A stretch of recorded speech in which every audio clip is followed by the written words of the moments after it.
Judges 6. The Israelites did what was evil in the sight of the Lord.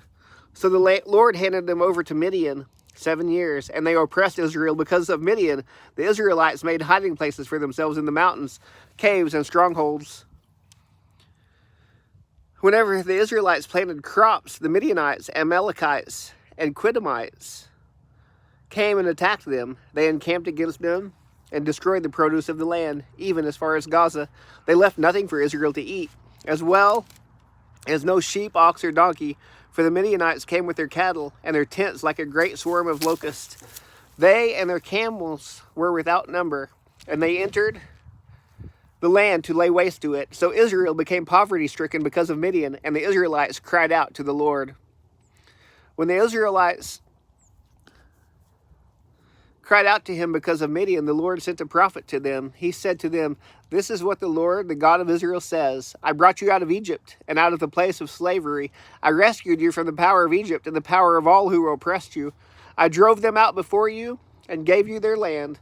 I said to you, I am the Lord your God. Do not fear the gods of the Amorites whose land you live in. But you did not obey me." The angel of the Lord came, and he sat under the oak that was on Ophrah, which belonged to Joash, an Abiezrite.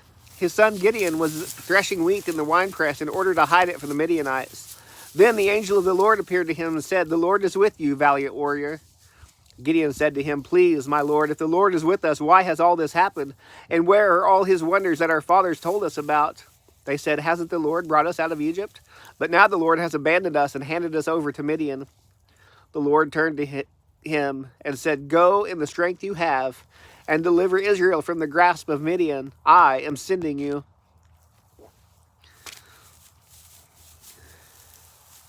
He said to him, "Please, Lord, how can I deliver Israel? Look, my family is the weakest in Manasseh, and I am the youngest in my father's family.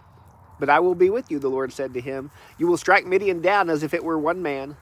Then he said to him, "If I have found favor with you, give me a sign that you are speaking with me. Please do not leave this place until I return to you. Let me bring my gift and set it before you." And he said, "I will stay until you return." So Gideon went and prepared a young goat and unleavened bread from a half a bushel of flour. He placed the meat in a basket and the broth on a pot. He brought them out and offered them to him under the oak. The angel of God said to him, "Take the meat with the unleavened bread, put it on this stone, and pour the broth on it." So he did that. The angel of the Lord extended the tip of the staff that was in his hand and touched the meat and the unleavened bread. Fire came up from the rock and consumed the meat and the unleavened bread. Then the angel of the Lord vanished from his sight. When Gideon realized that he was the angel of the Lord, he said, "Oh no, Lord God, I have seen the angel of the Lord face to face." But the Lord said to him, "Peace to you, don't be afraid, for you will not die." So Gideon built an altar to the Lord there and called it "The Lord is Peace," and it is still an Ophrah of the Abiezrites today. On that very night, the Lord said to him, "Take your father's young bull and a second bull 7 years old. Then tear down the altar of Baal that belongs to your father and cut down the Asherah pole beside it. Build a well-constructed altar to the Lord your God on top of this mound. Take the second bull and offer it as a burnt offering with the wood of the Asherah pole you cut down." So Gideon took 10 of his male servants and did as the Lord had told him. But because he was too afraid of his father's family and the men of the city to do it in the daytime, he did it at night.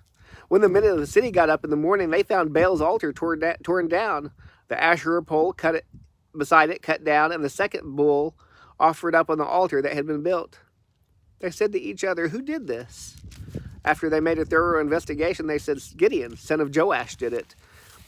Then the men of the city said to Joash, "Bring out your son. He must die because he tore down Baal's altar and cut down the Asherah pole beside it." But Joash said to all that who stood against him, "Would you plead Baal's case for him? Would you save him? Whoever pleads his case will be put to death by morning. If he is a god, let him plead his own case because someone tore down his altar." That day he was called Jerubbaal,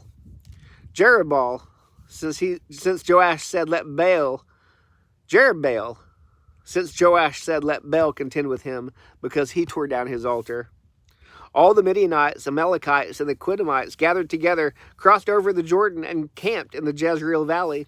The Spirit of the Lord enveloped Gideon, and he blew the ram's horn, and the Abiezrites rallied behind him. He sent messengers throughout all of Manasseh, who rallied behind him. He also sent messengers through Asher, Zebulun, and Naphtali, who also came to meet him. Then Gideon said to God, if you will deliver Israel by my hand, as you said, I will put a wool fleece here on the threshing floor. If dew is only on the fleece and all the ground is dry, I will know that you will deliver Israel by my strength, as you said. And that is what happened. When he got up early in the next morning, he squeezed the fleece and wrung dew out of it, filling a bowl with water. Then Gideon said to God, don't be angry with me. Let me speak one more time. Please allow me one more test with the fleece. Let it remain dry and the dew be all over the ground. That night, God did as Gideon requested. Only the fleece was dry and dew was all over the ground.